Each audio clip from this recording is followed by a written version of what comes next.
বাংলাদেশে বিশ্বমানের রেল ব্যবস্থা চালু করা হবে বলে মন্তব্য করেছেন জাতীয় সংসদের হুইপ ও নাটোর ২ আসনের সংসদ সদস্য অ্যাডভোকেট রুহুল কুদ্দুস তালুকদার তুলু। বুধবার নাটোরের নলডাঙ্গা উপজেলার ২ নম্বর মাধবনগর স্টেশন বাজারে আয়োজিত গণসংবর্ধনা ও আন্তনগর বরেন্দ্র এক্সপ্রেস ট্রেনের স্টপেজের উদ্বোধন অনুষ্ঠানে তিনি কথা বলেন। হুইপ বলেন, প্রধানমন্ত্রী তার ৩১ দফা কর্মসূচির বাস্তবায়ন শুরু করেছেন। এরই অংশ হিসেবে ধ্বংস হয়ে যাওয়া রেল ব্যবস্থাকে নতুন প্রজন্মের জন্য আধুনিক করার সব ব্যবস্থা নেওয়া হচ্ছে। রেলের প্রতিটি সেক্টরকে উন্নত করা হবে বলেও জানান তিনি।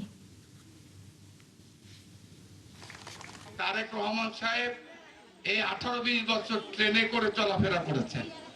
এই তারেক রহমান সাহেব বাংলাদেশের মানুষকে সরাসরি ট্রেনে যেন চলাচল করে এই ট্রেন ব্যবস্থার উন্নয়ন করে উনি ৩১ দফা কর্মসূচির মধ্যে দিয়েছেন রেল বাংলাদেশের পৃথিবীর সাথে চ্যালেঞ্জ করে মান সম্পন্ন উন্নত রেল ব্যবস্থা উনি গঠন করবে ইনশাআল্লাহ।